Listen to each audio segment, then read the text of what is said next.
Akhir-akhir ini kalian pasti sering banget gak sih dengar tentang bipolar dan juga depresi? Lalu, kalian tahu gak sih apa itu bipolar dan juga depresi? Gak tahu?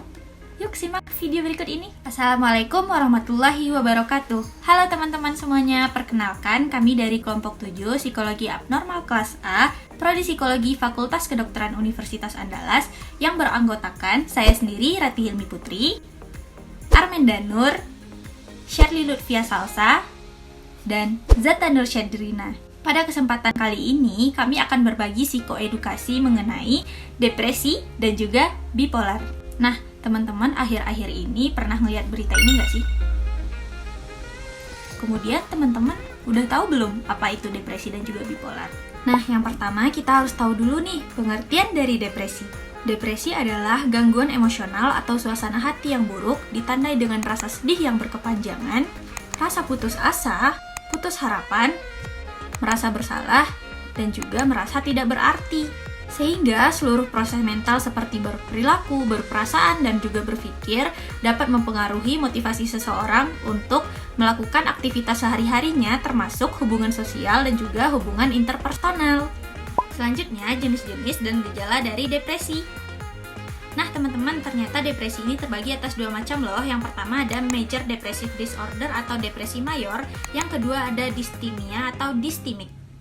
Gangguan depresif mayor ini dapat digambarkan dengan hilangnya ketertarikan atau kesenangan seseorang terhadap aktivitasnya dalam kehidupan sehari-hari yang biasa ia lakukan. Gejala yang tampak dapat berupa gangguan fungsi sosial atau aktivitas lainnya yang terjadi selama kurang lebih 2 minggu dan tidak ada menunjukkan riwayat perilaku manik.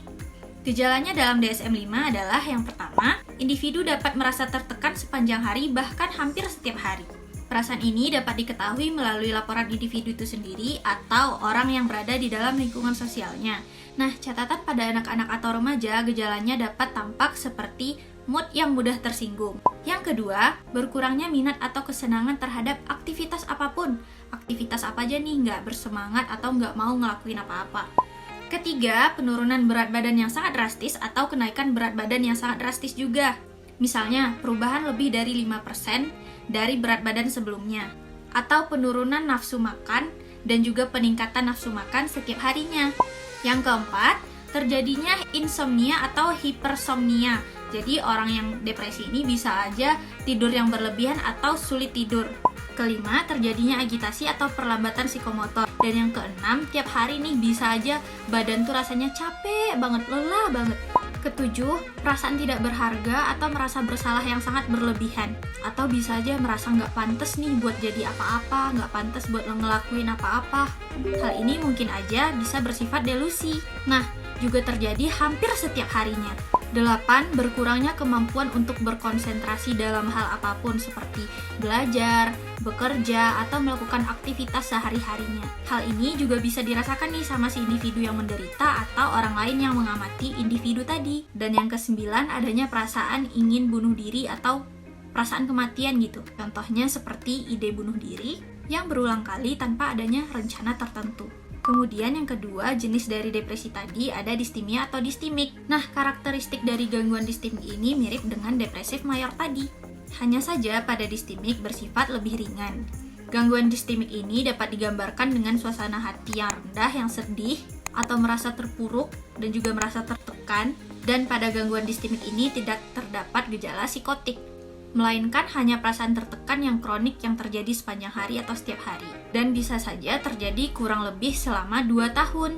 Nah, orang yang mengalami gangguan dysthymic ini, mereka biasanya itu lebih merasa kurang semangat untuk melakukan hal apapun dan merasa tertekan serta depresi yang terjadi dalam kurun waktu yang panjang atau lama. Gejala gangguan dysthymic menurut DSM-5 sama seperti depresif mayor tadi. Yang pertama, perasaan tertekan yang hampir sepanjang hari atau bahkan setiap hari. Yang kedua, seseorang dapat mengalami nafsu makan yang naik atau turun. Yang ketiga, terjadinya insomnia atau hipersomnia. Yang keempat, harga diri rendah. Yang kelima, energi rendah atau merasa kelelahan. Yang keenam, konsentrasi yang buruk atau sulit untuk membuat keputusan. Dan yang ketujuh, perasaan putus asa. Selanjutnya kita akan membahas mengenai penyebab depresi serta penanganannya. Nah, ada 6 penyebab depresi yang akan kami sampaikan dalam video ini. Yang pertama adalah faktor genetik. Jadi, mood disorder seperti depresi mayor dan utamanya pada bipolar itu dipercaya memang menurun dalam keluarga. Nah, para peneliti sendiri mempercayai bahwa memang faktor genetik ini memiliki peran dalam menjadi penyebab seseorang itu mengalami depresi. Namun memang perannya ini tidak begitu besar seperti dengan faktor lainnya, itu seperti faktor lingkungan. Contohnya adalah peristiwa hidup yang menyebabkan tekanan pada individu, di mana dikatakan bahwa faktor itu memiliki peran terbesar dalam menjadi penyebab seseorang mengalami depresi. Yang kedua yaitu faktor abnormalitas biokimia dan faktor abnormalitas otak.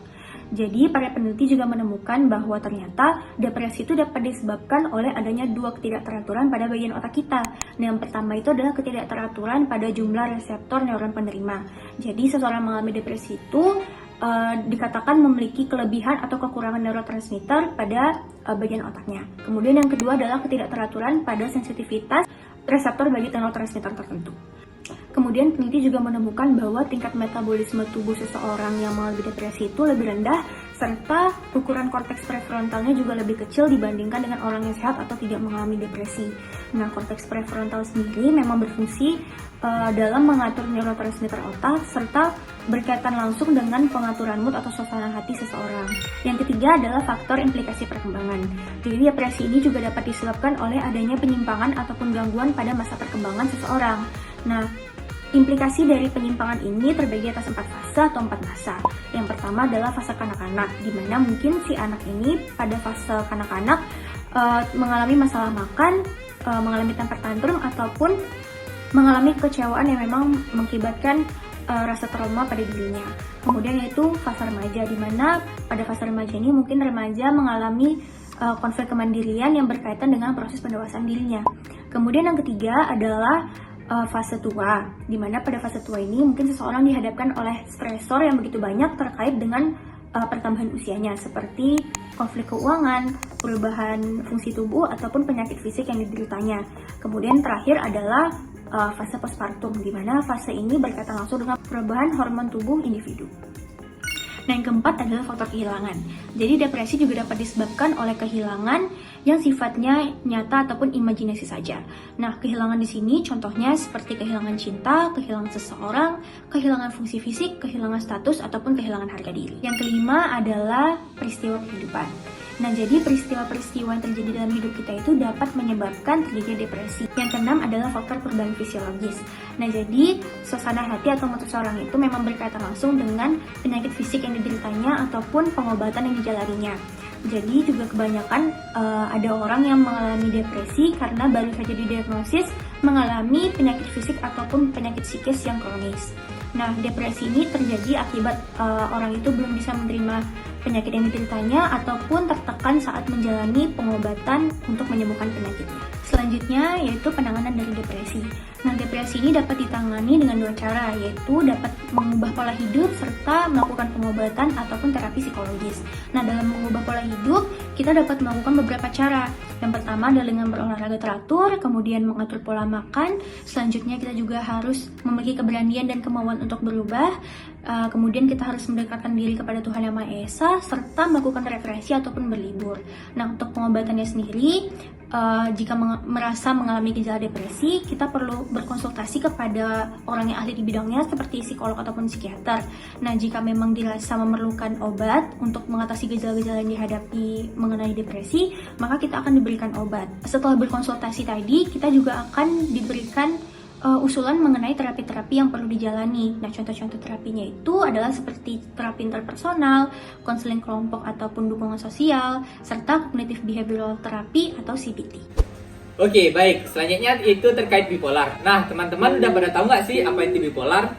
Nah, pengertian dari bipolar itu sendiri merupakan gangguan mood kronis yang ditandai dengan adanya episode manik atau hipomanik yang terjadi secara bergantian atau bercampur dengan episode depresi.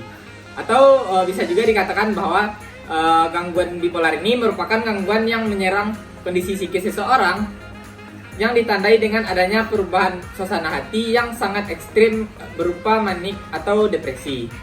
Nah, berikut gejala dari gangguan bipolar. Gangguan utamanya itu ada manik, hipomanik, dan depresi. Gejala dari episode manik diantaranya itu yang pertama ada abnormalitas suasana hati seperti euforia. Kemudian yang kedua ada peningkatan energi, yang ketiga ada peningkatan harga diri. Yang keempat ada penurunan kebutuhan tidur. Yang kelima ada lebih banyak berbicara dibanding biasanya. Kemudian ada agitasi psikomotor, dan yang terakhir itu memiliki penilaian yang buruk serta dapat mengambil keputusan secara impulsif yang mengarah kepada perilaku berbahaya. Nah, selanjutnya itu pada hipomanik merupakan episode manik yang lebih ringan gejalanya, namun terjadi dalam kurun waktu yang lebih singkat. Biasanya terjadi dalam 4 hari dan tidak disadari karena tidak berbeda secara signifikan dengan kebiasaan normal. Nah, sedangkan pada episode depresi, gangguan bipolar memiliki kriteria diagnosis dan karakterisasi yang sama dengan gejala depresi non bipolar. Gejala-gejala yang muncul diantaranya itu yang pertama ada perubahan pola tidur seperti insomnia atau hipersomnia. Kemudian yang kedua ada perubahan pola makan dan berat badan. Kemudian yang ketiga kelelahan. Yang keempat itu retardasi atau agitasi psikomotor.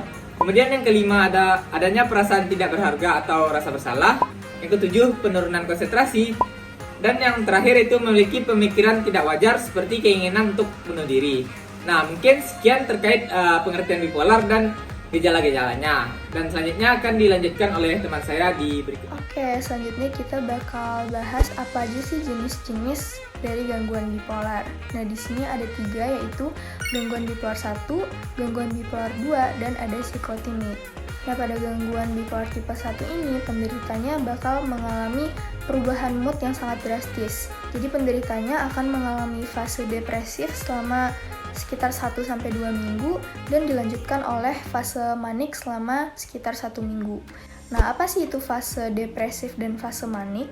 Nah, fase depresif ini bisa kita ibaratkan seperti jurang atau fase down-nya, dimana penderitanya itu akan ngerasa sangat sedih, sangat hampa, khawatir yang berlebihan, terus juga ngerasa putus asa, gelisah yang kebangetan atau sangat gelisah, terus juga sulit tidur, bangun yang terlalu pagi, atau bahkan tidur yang terlalu banyak. Nah, kalau fase manik bisa kita ibaratkan seperti fase gunung, kayak gunung gitu, dimana penderitanya tuh ngerasa bagian senengnya, bagian sangat happy-nya. Penderitanya bisa overwork saking senengnya gitu ya, terus juga bisa shopping setiap hari, terus kalau dia punya uang juga dia bisa menghamburkan atau kayak ngasih-ngasih duitnya ke orang lain gitu. Oke, sekarang kita bakal bahas gangguan bipolar 2 atau gangguan bipolar tipe 2. Bedanya kalau bipolar tipe 1 tadi kan ada fase depresif dan manik. Tapi kalau di gangguan bipolar 2 ini, fasenya itu adalah sama depresif, tapi bukan fase selanjutnya bukan manik, tapi hipomanik. Di bipolar tipe 2 ini, yaitu fase depresif dan hipomanik itu kita ibaratkan seperti jurang dan bukit. Nah, perbedaannya ya di fase hipomaniknya ini. Kalau depresifnya sama kayak bipolar tipe 1 tadi, tapi kalau hipomanik ini bedanya sama manik. Hipomanik itu nggak se-ekstrim manik, atau perbedaannya bisa kita lihat di bagian psikotik. Kalau hipomanik itu tidak terdapat psikotik atau tidak mengganggu activity daily life, dimana orangnya itu bisa tetap kerja keras juga, atau dia tetap sering shopping gitu, terus juga bisa aja lumayan menghamburkan uang, cuma nggak se-ekstrim di fase manik tadi, dan nggak mengganggu activity daily life. Nah, sekarang kita masuk ke jenis yang ketiga atau yang terakhir, yaitu gangguan psikotimik. Fase yang terjadi yaitu fase hipotim dan hipomanik. Kalau hipomanik tadi sama kayak yang di tipe bipolar tipe 2. Nah, kalau hipotim ini tuh nggak sampai yang fase depresi, tapi bisa diibaratkan lebih ringan dibanding depresi gitu. Nah, pada fase puncaknya atau fase hipomaniknya ini, penderitanya bisa aja jadi riuh gitu, terus juga terlalu percaya diri, terlalu pede, terus sangat senang bersosialisasi atau senang berteman, dan juga durasi tidurnya yang jadi lebih sedikit. Selanjutnya kita bakal bahas faktor risiko dan prognostik dari bipolar. Yang pertama itu ada faktor lingkungan. Gangguan bipolar ini lebih sering terjadi di negara yang berpenghasilan tinggi dibandingkan negara yang berpenghasilan rendah, dengan perbedaannya itu 1,4% dibandingkan 0,7%. Lalu individu yang berpisah, bercerai, berstatus janda itu juga memiliki tingkat gangguan bipolar 1 yang lebih sering terjadi dibandingkan orang-orang yang menikah atau belum menikah.